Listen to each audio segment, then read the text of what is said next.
இந்த உலகத்திலேயே மிகப்பெரிய ஒரு இன்வெஸ்டர் யாருன்னு கேட்டீங்க அப்படின்னா வாரன் பஃபெட். சோ இவர் சொல்லக்கூடிய ஸ்டேட்மெண்ட் நம்ம பார்த்தோம் அப்படின்னா, இந்த உலகத்துல சாதாரண வெற்றியாளர்களுக்கும் சாதனை வெற்றியாளர்களுக்கும் ஒரு வித்தியாசம் இருக்கு. என்ன வித்தியாசம் அப்படின்னா, சாதனை வெற்றியாளர்கள் நிறைய விஷயங்கள்ல நோ சொல்லிடுவாங்க. என்னால முடியாது அப்படின்னு சொல்லிட்டு போய்க்கிட்டே இருப்பாங்க. சோ அப்படியாப்பட்டவங்க தான் சக்சஸ் பீப்புளா இன்னைக்கு உலகத்துல இருக்காங்க அப்படின்னு சொல்றாரு.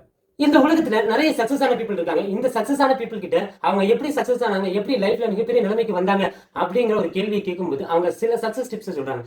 அதுல ஒரு டிப்ஸ் தான் நம்ம லைஃப்ல நிறைய விஷயங்களை ஃபேஸ் பண்ணும்போது நோ சொல்ல கத்துக்கணும் அப்படின்னு சொல்றாங்க. நம்முடைய லைஃப்ல நம்ம நிறைய பேரை நம்ம ஃபேஸ் பண்ணுவோம். அது குழந்தைகளா இருக்கலாம், ரிலேட்டிவ்ஸா இருக்கலாம், பேரண்ட்ஸா இருக்கலாம், நம்முடைய ஃப்ரெண்ட்ஸா இருக்கலாம், ஆபீஸ்ல ஒர்க் பண்ணக்கூடிய பீப்புளா இருக்கலாம். இவங்க எல்லாரும் நம்ம கிட்ட ஏதாவது எதிர்பார்க்கும் போது நம்மளால முடியல அப்படின்னா நாம அவங்க கிட்ட நோ சொல்ல கத்துக்கணும். இப்ப நம்முடைய குழந்தைகள் ஏதாவது வாங்கி கேட்கறாங்க அப்படின்னா அதை வாங்கி கொடுக்கக்கூடிய அளவுக்கு நமக்கு வசதி இல்லை அப்படிங்கும் போது நாம அதை வாங்கி கொடுக்கறத தவிர்ப்பது ரொம்ப ரொம்ப நல்லது. அந்த குழந்தைகள்ட்ட நம்ம ஏன் வாங்கி கொடுக்கல அப்படிங்கிற ஒரு ரீசனை சரியான முறையில் அவங்கள்ட்ட எக்ஸ்பிளைன் பண்ணிட்டோம் அப்படின்னா அந்த குழந்தைகளும் அதை புரிந்து கொள்ளும். அதே மாதிரி ஒர்க் பண்ணக்கூடிய பிளேஸ்ல சில பீப்புள் இருப்பாங்க. அவங்களுடைய ஒர்க்கையோ அல்லது மற்ற ஒர்க்கையோ நம்ம மேல திணிக்கலாம் அப்படின்னு நினைப்பாங்க. சோ அப்படியேப்பட்டவங்கள்ட்ட என்னால முடியாது அப்படின்ட்டு நம்ம நோ சொல்லிட்டோம் அப்படின்னா நம்முடைய ஒர்க்ல எந்த ஒரு பிரச்சனையும் இல்லாம ஸ்மூத்தா ஒரு ஸ்ட்ரெஸ்ஸே இல்லாம போய்கிட்டு இருக்கும். யாராவது உங்ககிட்ட ஏதாவது ஹெல்ப் கேட்கறாங்க அல்லது ஏதாவது உதவி கேட்கறாங்க அப்படின்னா உங்களால செய்ய முடியாத பட்சத்துல நான் சரி செய்யறேன் அப்படின்ட்டு நம்ம தலையாட்டிட்டோம் அப்படின்னா கண்டிப்பா நம்ம அந்த விஷயத்த லாக் ஆயிடும். எல்லா விஷயத்துக்கும் தலையாட்டுபவர்கள் யாரும் கேட்டீங்க அப்படின்னா அவங்க தான் இழிச்சவாய்.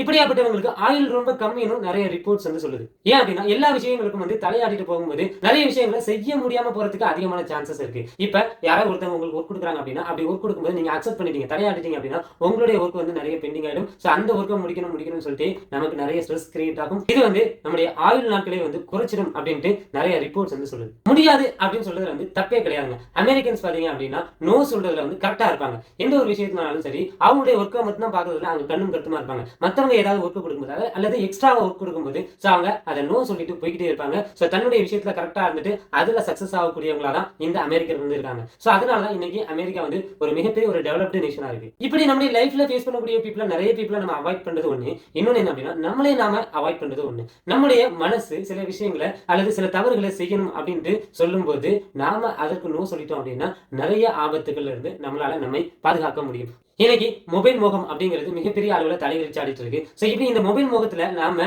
போறதுக்கு முக்கியமான ரீசன் நம்முடைய மனசு தான். நம்முடைய மனசு இன்னும் பார்க்கணும் மொபைல் யூஸ் பண்ணணும், கேம் விளையாடணும் அப்படின்ட்டு கேட்கும்போது நாம அதுக்கு எஸ் எஸ் எஸ் எஸ் அப்படின்னு சொல்லிட்டே போனோம் அப்படின்னா நம்முடைய லைஃப் ஃபுல்லாவே மொபைல் அடிக்ஷன்லயே முடிஞ்சு போயிடும். சோ அந்த மொபைலையும் ஒரு சில குறிப்பிட்ட நேரங்களுக்கு மட்டும் தான் நான் பயன்படுத்துவேன் அப்படின்னு சொல்லிட்டு மற்ற நேரங்கள்ல நான் பயன்படுத்த மாட்டேன் அப்படின்னு நம்ம நோ சொல்லிட்டோம் அப்படின்னா லைஃப்ல நிறைய டைம் நமக்காக சேவ் ஆகும். சோ அந்த டைம்ல நிறைய சக்சஸான விஷயங்களை நம்மளால பண்ணிக்க முடியும். நம்முடைய லைஃப்ல நிறைய விஷயங்களுக்கு நம்ம நோ சொல்லணும். நம்மள சுத்தி இருக்கவங்களா இருந்தாலும் சரிதான், அது நம்முடைய உள்ளுக்குள்ளே இருக்கக்கூடிய மனசாக இருந்தாலும் சரிதான், நிறைய விஷயங்களுக்கு நோ சொல்லிட்டோம் அப்படின்னா நிச்சயமா நம்ம லைஃப்ல நிறைய சக்சஸை அட்டைன் பண்ண முடியும். தேங்க்யூ.